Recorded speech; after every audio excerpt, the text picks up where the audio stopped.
Hello and welcome back to Literary Coven. In this video, we will be covering When You Are Old by William Butler Yeats. इस video में हम इस pome का complete analysis करेंगे। सबसे पहले हम जान लेते हैं विलियम बटलर ईट्स के बारे में।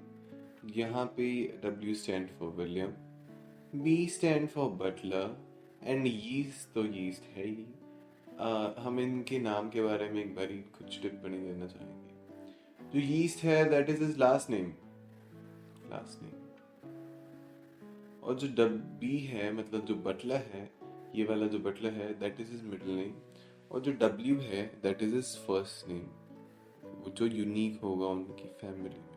ओके, तो विलियम बटलर ईस्ट हैं, उनका जो बर्थ है वो 1865 में हुआ, और जो उनकी डेथ थी वो 1939 में हुई। अब जो विलियम बटलर ईस्ट हैं, he is an Irish poet. अब ये आयरिश पोएट हैं, पोएट होने के साथ साथ ये एक ड्रामेटिस्ट भी हैं, मतलब ये ड्रामा भी लिख सकते हैं। Was one of the most popular literary figures of 20th century. अब जो 20th सेंचुरी थी उसके बहुत ही ज़्यादा पॉपुलर जो पोएट हैं या फिर लिटरेरी फिगर हैं, क्योंकि ये ड्रामेटिस्ट भी हैं, सिर्फ पोएट कहना ठीक नहीं होगा। तो ये जो लिटरेरी फिगर थे 20th सेंचुरी की, ये one of the most popular literary figure थे, मतलब 20th सेंचुरी में इनका जो सिक्का था वो जमा हुआ था। He was born in Dublin. अब जो इनका जो बर्थ प्लेस है वो है Dublin. His father, John Butler Yeats, अब इनके जो फादर हैं जॉन बटलर ईस्ट, वॉज एन आर्टिस्ट। ये वो क्या थे? वो आर्टिस्ट थे। आर्टिस्ट भी कैसे? वो पेंटर थे। He encouraged Yeats to attend the Metropolitan School of Art in Dublin. उन्होंने क्या किया? जो विलियम बटलर ईस्ट के फादर हैं, उन्होंने विलियम को एनकरेज किया कि वो मेट्रोपॉलिटन स्कूल ऑफ आर्ट, जो एक स्कूल है डब्लिन में, जो आर्ट का स्कूल है, उसको ज्वाइन करें और वो पेंटिंग में अपना करियर बनाए। पर विलियम बटलर ईस्ट का कोई भी ऐसा प्रोग्रेस नहीं दिखा पेंटिंग के लिए। तो उन्होंने क्या किया? तो उन्होंने अब पोइट्री लिखना शुरू किया। पोइट्री उन्होंने लिखना शुरू किया उनकी टीन्स में। अब टीन्स का मतलब है जो उनके 13 to 19 की जो एज है, 13 to 19 की जो एज होती है दैट इज टीन एज। उसको टीन एज बोलते हैं, क्योंकि 13 के अगर आप पीछे देखेंगे that is 30 plus in, 13 third plus in, and 19 में 9 प्लस इन 19। हाँ जी, तो फिर उन्होंने अपनी टीम में उसको पोइट्रीज लिखना शुरू किया। और जो उनकी जो अर्ली पोइट्री थी, तो मतलब उनकी शुरुआत की पोइट्री थी, उनमें झलक, एको होती है। फॉर एग्जाम्पल एको को हिंदी में बोलते हैं गूंज। अगर हम एक वाटर का एग्जाम्पल ही लेते हैं, वाटर में हम एक पत्थर फेंकेंगे तो वो उसके जो रिपल्स बन जाएंगे वो ऐसे बनेंगे, ऐसे कुछ बन जाएंगे। दैट मीन्स कुछ डिफरेंट नहीं हो रहा है, बट जो उसकी इंटेंसिटी है, जो वो दूर दूर जा रहे हैं, वो चेंज हो रहा है। तो एको का मतलब है यहाँ पे, एकोड का मतलब यहाँ पे है कि जो शैली है, शैली is also a very prominent poet, and Spencer is a poet also. जो ये पोएट्स हैं, इनके जो काम है, इनका जो राइटिंग स्टाइल है, वो झलकता था किसमें? विलियम बटलर ईस्ट की जो अर्ली पोइट्री थी, जो उन्होंने शुरू में लिखनी शुरू करी थी। और इनिशिएटेड इन मिस्टिक कल्ट्स, जो मिस्टिक कल्ट्स हैं उसमें इनका initiation, and the supernatural pass, supernatural very early life. Let me mark this, let me give you a supernatural example, not example, I will break down supernatural. Supernatural is super plus natural. This is a prefix जो हमने पहले एक root word के आगे लगाया है। Natural जो super है, मतलब जो नेचर से भी ऊपर है, दैट इज सुपरनेचुरल। जो पास के बारे में जो इन्होंने जो राइटिंग पढ़ी या फिर जो इन्होंने लिखा, वो इन्फ्लुएंस किससे थे? He was influence by the thought of Blake से इन्फ्लुएंस थे, स्विनबर्ग से इन्फ्लुएंस थे, मुहिम से इन्फ्लुएंस थे। ये भी क्या है? राइटर्स एंड पोएट्स ही हैं। उसके बाद जो मेन बात जो विलियम बटलर ईस्ट के बारे में हमें याद रखनी है इस पोइट्री के लिए, कि ही फेल इन लव। अब यहाँ आती है प्यार की बात, जो मैंने आपको पहले भी पिछली स्लाइड में भी बताया कि ही फेल इन लव, वो प्यार में पड़ गई किसके साथ? Extra ordinary extra plus ordinary, extra is a prefix है, एक्स्ट्रा प्लस ऑर्डिनरी अगर हम इसको ब्रेक करें, ठीक है। एक्स्ट्रा ऑर्डिनरी, ब्यूटिफुल, खूबसूरत, आयरिश, जो आयरिश ही थी, और नेशनलिस्ट मतलब जो अब देश प्रेमी होता है। तो जो उस लड़की का नाम क्या है, उस लड़की का नाम है Maud Gonne. I will highlight this with a different pen. उस लड़की का नाम है मॉड गॉन, जो अगर दिस इज वेरी इंपॉर्टेंट, ये याद रखना बहुत जरूरी है कि जो उसकी प्रेमिका है उसका नाम मॉड गॉन है, जिसके लिए उन्होंने ये पोइट्री लिखी है, who choose not to marry ईस्ट। और जैसे मैंने आपको पहले बताया कि उन्होंने ईस्ट से शादी ना करते हुए किसी और से शादी की। ईस्ट continue to celebrate the beauty and talent of Maud Gonne. Celebrate the beauty and talent का मतलब है कि जो विलियम बटलर ईस्ट हैं, उन्होंने पोइट्री या फिर जो राइटिंग्स हैं, अपनी राइटिंग्स में मॉड गॉन की जो ब्यूटी का जिक्र करना बंद नहीं किया, उन्होंने उसे और सेलिब्रेट किया। जो उनकी इंटरनल ब्यूटी है उसको सेलिब्रेट किया गया इन अ सीरीज ऑफ पोम। जो उनकी एक सीरीज ऑफ पोम है, उनके अंदर उसके में उन्होंने उसकी ब्यूटी का जिक्र किया है। And portrays his deep frustration. अब यहाँ पे देखिए, पोर्ट्रे का मतलब होता है किसी फीलिंग को अपने किसी काम में उतारना, मतलब उन्होंने अपनी पोम्स में पोर्ट्रे किया है डीप फ्रस्ट्रेशन। अब अगर आप जिससे प्यार करते हैं वो किसी और से शादी कर ले तो फ्रस्ट्रेशन तो लाजमी है। एंड हैप्पीनेस, हैप्पीनेस क्यों है? क्योंकि जो उसका प्यार है, जो मॉड गॉन है, वो बहुत ही खूबसूरत है, वो उसको खुशी दे रही है उसकी ना होते हुए भी। He was drawn to ancient Indian thoughts. Ancient का मतलब है बहुत ही पुराने, इंडियन थॉट्स मतलब भारतीय विचार। जो पुराने भारतीय विचार थे, उनके लिए जो अट्रैक्शन थी विलियम बटलर ईस्ट की, वो बहुत ज़्यादा थी। तो अब होता क्या है, जो गीतांजलि, गीतांजलि यहाँ पे देखिए, Gitanjali is a very famous work of literature by Rabindranath Tagore. Rabindranath Tagore ने गीतांजलि लिखी थी। रविंद्रनाथ टैगोर की हमारे पास एक पोम भी है जो हम करेंगे, वे माइंड इज विदाउट फियर। वो हम भी अब आगे मैं आपको उसकी वीडियो प्रोवाइड करूंगा। बट अभी हम यहाँ पे वापस आ जाते हैं कि जो विलियम बटलर ईस्ट थे वो बहुत ही ज़्यादा इन्फ्लुएंस थे और उन्हें बहुत ही पसंद आई गीतांजलि जो बुक है, और उन्होंने उसको इंट्रोड्यूस किया कहाँ पे, जो इंग्लिश रीडर्स हैं, इंग्लिश रीडर्स में उनको इस बुक को इंट्रोड्यूस किया गया।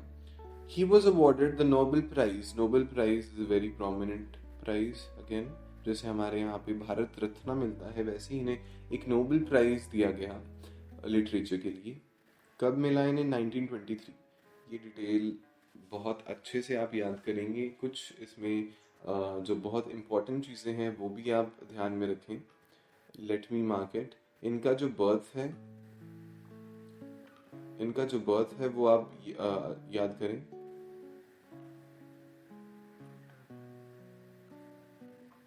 बर्थ, डेथ याद कर सकते हैं आप इनकी। उसके बाद आप याद कर सकते हैं कि इनका जो इन्फ्लुएंस है, जो ये इन्फ्लुएंस थे वो किससे थे, आप इसको लिख सकते हैं। इनका जो प्यार है उसका नाम क्या है? Maud gone. इन्हें नोबेल प्राइज कब मिला? और जो हमारे जो इंडियन बुक की बात यहाँ पे हुई है, गीतांजलि, आप इसका भी जिक्र कर सकते हैं। तो चलिए, let us start the poem. Poem is when you are old by William Butler ईस्ट। पोम की जो टाइटल है उसको हमने डिस्कस कर लिया है। नाउ हम पढ़ते हैं। When you are old and grey and full of sleep, and nodding by the fire, take down this book. When you are old, जब तुम बूढ़ी हो जाओगी और तुम्हारे बाल हैं जो ग्रे हो जाएंगे। जब हम बूढ़े हो जाते हैं तो हमारे बाल कैसे हो जाते हैं? ग्रे हो जाते हैं। और ग्रे मतलब जो वाइटिश आ जाती है ना बालों में, जो वाइटनेस आ जाती है हमारे बालों में, उसको हम थोड़ा, वो ग्रे साउंड करता है, तो हम उसको यहाँ पे उन्होंने ग्रे से मतलब है उनके जो हमारे बाल सफ़ेद हो जाते हैं। जब हमारे बालों में मेलेनिन की कमी हो जाती है, दैट्स वाई हमारे बाल होते हैं वो क्या होते हैं? सफ़ेद हो जाते हैं।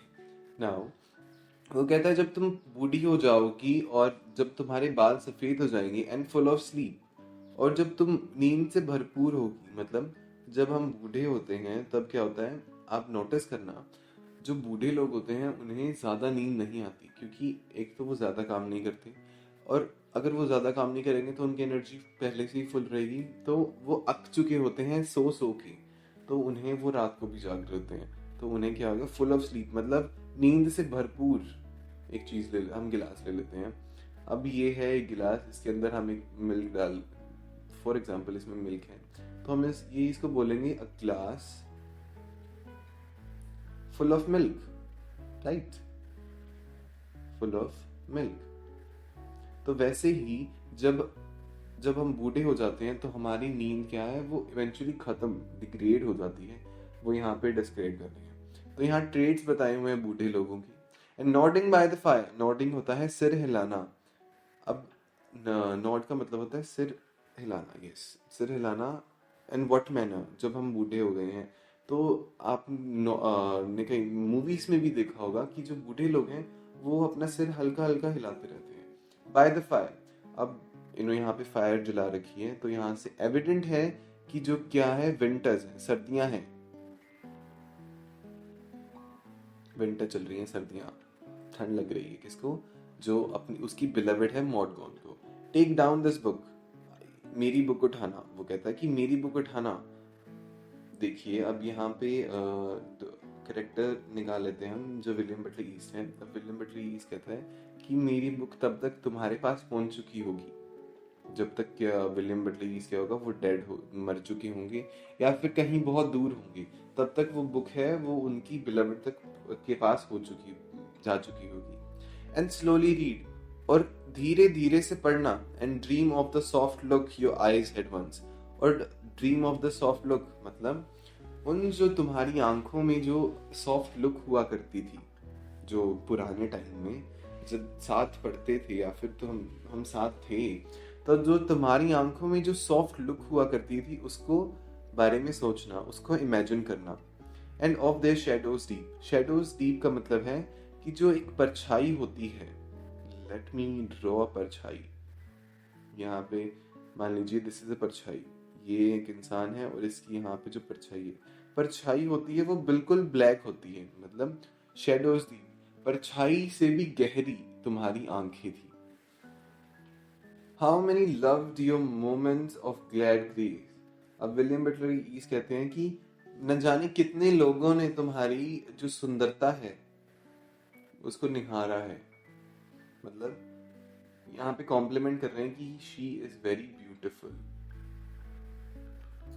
वो बहुत ब्यूटीफुल है। और जो बहुत सारे जो लोग हैं उसका क्रश भी है, कौन, उसका क्रश कौन है, मॉडगॉन, जो उनकी क्या है, जिनको वो प्यार करते हैं, वो उसका क्या है, क्रश है। बहुत सारे लोगों का उनके ऊपर क्रश है। And loved your beauty with false और ट्रू, वो अब कहते हैं कि उन्होंने तुम्हारी बाहर वाली जो ब्यूटी है, जो बाहर की जो सुंदरता है उससे प्यार किया है, उन्होंने तुम्हारी अंदर वाली ब्यूटी से प्यार नहीं किया, उन्होंने सिर्फ एडमायर किया है तुम्हें एज अ बाहर से। But one man loved the pilgrim soul in you, अब जो एक आदमी है उसने तुम्हारी, पिलग्रिम सोल का मतलब है, पिलग्रिम इज तीर्थयात्री, जो तीर्थयात्री हैं, जो रिलीजियस ट्रेवलर्स कह सकते हैं, जो रिलीजियस ट्रेवलर्स हैं, वो जो पिलग्रिम्स हैं, मतलब जब अगर आप कहीं भी किसी मंदिर या फिर किसी भी रिलीजियस जगह पे जा रहे हैं तो आपके अंदर क्या है, प्योरिटी है, आप हैं प्योर। तो पिलग्रिम सोल का मतलब है प्योर सोल इन यू, तुम्हारी जो प्योर भटकती हुई सोल है उसको अंदर से सिर्फ एक ही इंसान ने प्यार किया है, वो कौन है, वो विलियम बटलर ईस्ट खुद है। And love the sorrows of your changing face, और तुम्हारे दुखों को भी किसने प्यार किया है, विलियम बटलर ईस्ट ने किया है। तो कैसे, तुम्हारा जो फेस चेंज हो रहा था, मतलब जब तुम किसी दिन खूबसूरत नहीं थे, let us take an example of acne, कोई पिंपल हो गया आपके फेस पे and you are very insecure about your face, तो आप बहुत दुखी हो जाते हैं कि यार ये पिंपल हो गया, अब ये जा नहीं रहा और मैं बिल्कुल भी सुंदर या फिर हैंडसम, कुछ भी लगा लीजिए, आप नहीं दिख रहे हैं। तो वहां पे क्या आ जाएगी, फीलिंग ऑफ सोरो आ जाएगी वहां पे आपके पास। तो उसने कहा कि मैंने तो तुम्हारे दुखों से भी प्यार किया है, जो तुम्हारी चेंजिंग फेज थी, जो तुम्हारा जो चेंजिंग टाइम था, उससे भी उन्होंने उसको क्या किया है, प्यार किया है। तो यहाँ विलियम बटलर ईस्ट का मेन कहने का जो मोटिव यही है कि उन्होंने क्या किया है, उन्होंने उनकी बाहर वाली सुंदरता को ना देखते हुए उन्हें अंदर से, उन्हें रूहानी प्यार किया है। and bending down beside the glowing bars. अब यहाँ पे डिस्क्राइब किया है कि ठंड है या फिर वो जो ओल्ड पीपल हैं, जो ओल्ड लोग हैं, उन्हें ठंड ज़्यादा लगती है. They are very much cold. वो ज़्यादा उन्हें गर्मी इतनी महसूस नहीं होती जितनी उन्हें ठंड महसूस होती है. And bending down beside the glowing bars, मतलब जब तुम हाथ सेक रही होगी और बेंड करोगी. Murmur a little sadly. Murmur का मतलब है यहाँ पे बड़बड़ाना. मर्मर का मतलब है बड़बड़ाना. बड़बड़ाना, बड़बड़ाना मतलब आराम आराम से कुछ खुसफुसाना. अपने आप से कहोगी तुम आराम से, मतलब कोई धीमी सी बड़बड़ाती हुई कहोगी. अ लिटिल सैडली, थोड़े दुख के साथ. हाउ लव फ्लेड, कि हाउ मतलब कैसे, लव मतलब प्यार, फ्लेड मतलब उड़ गया, कि उसका प्यार उससे कितना दूर चला गया. उसको रियलाइज ही नहीं हुआ कि अंदर से जो ब्यूटी है, जो अंदर से जो सुंदरता है, दैट मैटर्स. जो बाहर से उसे प्यार करते थे, जिससे उसने शादी करी, वो क्या है, वो उसके लिए नहीं थे. बट जो अंदर से प्यार करने वाला जो साथी है, जब आपका बुढ़ापा आ जाएगा, जब आपका लोनलीनेस वाला टाइम आ जाएगा, तब आपको सपोर्ट करने के लिए अंदर से प्यार करने वाला ही चाहिए. And placed upon the mountains overhead. अब उसका प्यार उड़ गया कहाँ पे, मतलब यहाँ पे वो बहुत अच्छे से डिस्क्राइब कर रहे हैं. एंड पेस्ट, पेस्ट मतलब एक तो हो गया चलना, एक हो गया भागना, और एक हो गया pace. Pace is certain motion, जो एक मोशन है. मतलब हाँ, अगर हम इंक्लाइनेशन ले लेते हैं, ये रहा पेस, ठीक है. अपॉन द माउंटेन्स ओवरहेड, मतलब ओवरहेड मतलब सिर के ऊपर. जो हम अगर हम अपना सिर ऊपर करें तो हमें वहां जो माउंटेन्स दिखते हैं, उसका प्यार इतनी ज्यादा दूर है उससे. And hid his face among amid a crowd of stars, और उसने अपना फेस कहाँ छुपा लिया है, सितारों के बीच में. मतलब वो बहुत ज्यादा दूर चला गया है. सितारों के बीच में कहने का मतलब है आसमान में छुपा लिया है उन्होंने अपना face. Let us take an example. यहाँ हम चांद लगा लेते हैं और ये बहुत सारे सितारे हैं. एंड यहाँ पे वो जो मॉडगॉन है वो बैठी हैं एक चेयर के ऊपर. वो जो बैठी हैं, imagine this her in a chair, और वो ऊपर देख रही हैं उनकी साइड. और ये तो धरती है एंड दैट इज आसमान. तो वो जो देख रही हैं कि इतना ज्यादा दूर है उनसे प्यार. तो कहने का मतलब क्या है यहाँ पे, मोटिव क्या है, कि जब तुम ओल्ड हो जाओगी, जब तुम बूढ़े हो जाओगी, तब तुम्हारे लिए कुछ इतना मैटर नहीं करेगा. कुछ जो तुम्हारी बाहर वाली सुंदरता है वो मैटर नहीं करेगी, क्योंकि तब तो तुम्हारी झुर्रियां पड़ जाएंगी, स्किन लटकने लग जाएगी. That is nature, that is human tendency, वो तो रहेगा ही.